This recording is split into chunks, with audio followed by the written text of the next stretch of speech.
Hello students, how are you? कैसे हैं आप? स्वागत आपका अपने इस चैनल अकाउंटिंग गुरुजी में। दोस्तों, बैंक में जॉब पाना काफ़ी लोगों का सपना होता है। बहुत सारे लोग चाहते हैं बैंक में जॉब मिल जाए, लेकिन अगर हमें सही गाइडेंस और सही हमें नोटिफिकेशन नहीं मिलेगा तो हमारी जॉब मिलना बहुत ज़्यादा मुश्किल हो जाएगा।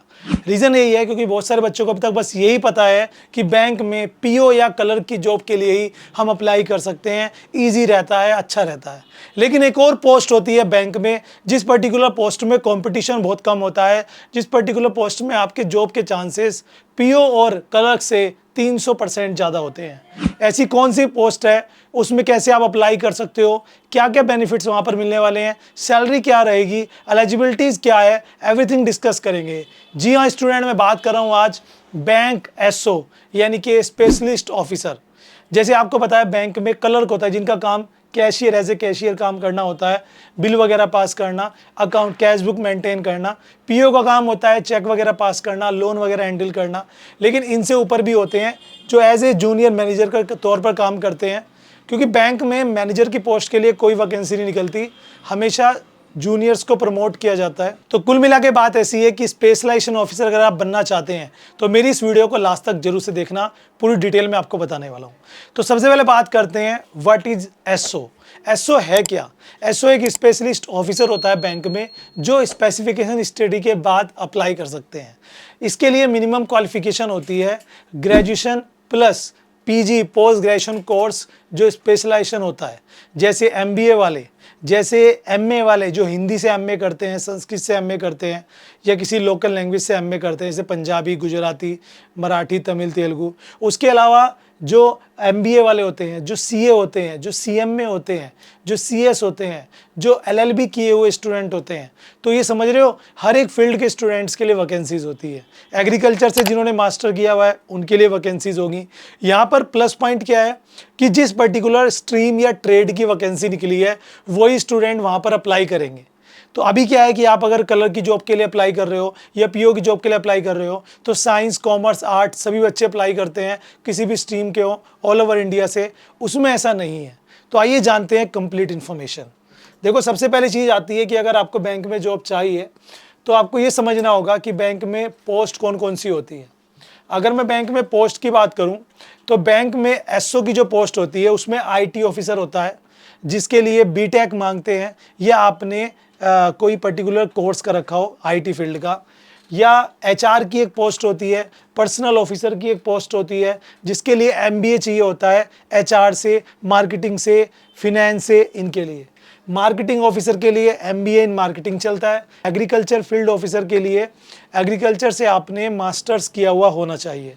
उसके अलावा लॉ ऑफिसर के लिए एलएलबी और एलएलएम की ज़रूरत पड़ती है। अगर आपने वो किया हुआ है तो यू कैन आल्सो अप्लाई।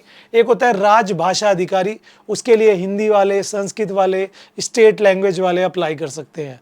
तो ये सारी जो रिक्वायरमेंट्स होती है ये सब एसओ के लिए होती है, और उनमें आपके पास जो भी स्पेशलाइजेशन कोर्स है, जो भी आप पीजी कोर्स में अपने कर रहे हो, उसके बेस पर आप अप्लाई कर सकते हो।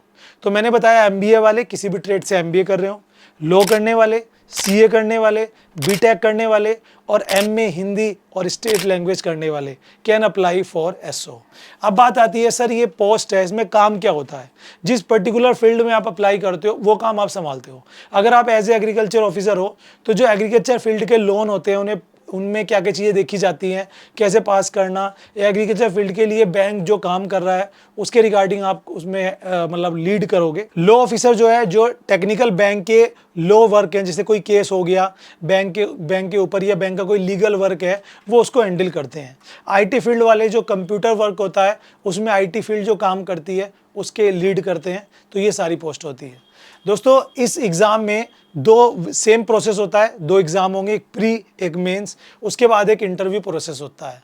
ठीक है, अब आगे चलेंगे तो हम समझेंगे यहाँ पर कि बेसिकली एग्ज़ाम जो पैटर्न होता है वो ऑनलाइन होता है, सीबीटी होता है, कंप्यूटर बेस्ड टेस्ट होता है। ठीक है, एलिजिबिलिटी की मैं बात कर लूँ आपके लिए तो कोई, देखो एलिजिबिलिटी की बात करें तो यहाँ पर पहले फ़ीस की बात कर लेता हूँ।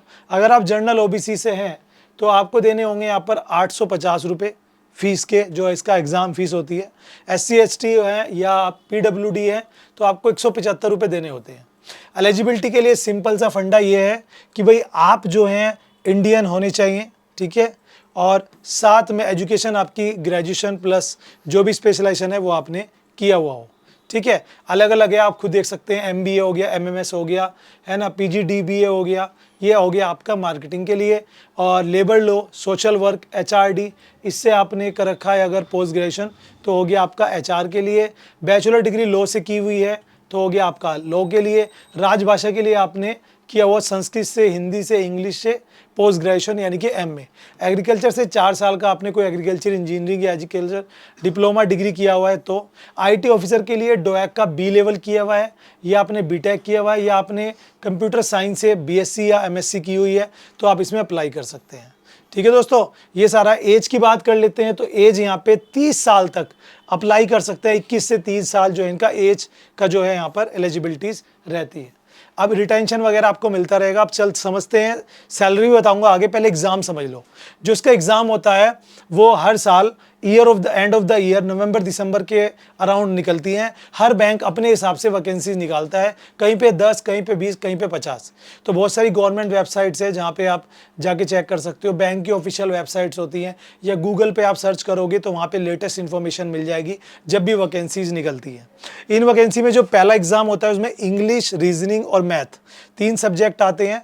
टोटल क्वेश्चंस होते हैं 150, ठीक है, और 2 घंटे का पेपर होता है, ये आपको क्रैक करना होता है। ठीक है जी। उसके बाद यहाँ पर अगर आप राजभाषा या लॉ ऑफिसर के लिए अप्लाई कर रहे हो तो आपका रीजनिंग और इंग्लिश के साथ बैंकिंग लॉज वगैरह आ जाएंगे। ठीक है, मेंस वाले एग्ज़ाम में। ठीक है, और ये आपका सिलेबस रहेगा, वो आप गूगल पे जाके चेक कर सकते हैं, उसमें कोई इशू नहीं होने वाला। तो ये बेसिकली रहेगा। और ये आप देख सकते हो परसेंटेज वगैरह, कट ऑफ जो लास्ट ईयर के, इसका स्क्रीनशॉट ले लेना।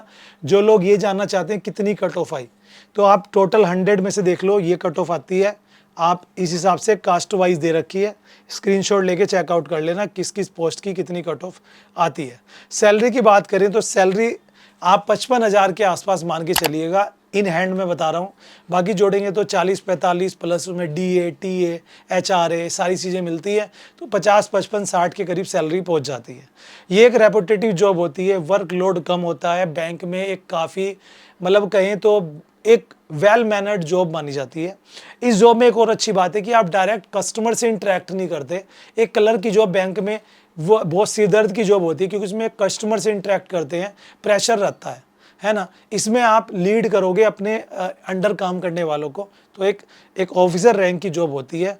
तो अगर आप चाहते हो इस जॉब का पाना तो आज ही तैयारी शुरू कर दीजिए। SO की हर साल एग्ज़ाम निकलते हैं किसी ना किसी बैंक के।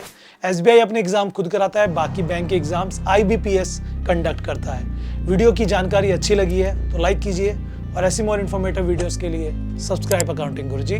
आपको अगर किसी टॉपिक पर वीडियो चाहिए तो आप कमेंट कर सकते हैं, मैं और मेरी टीम आपके लिए हमेशा तैयार है।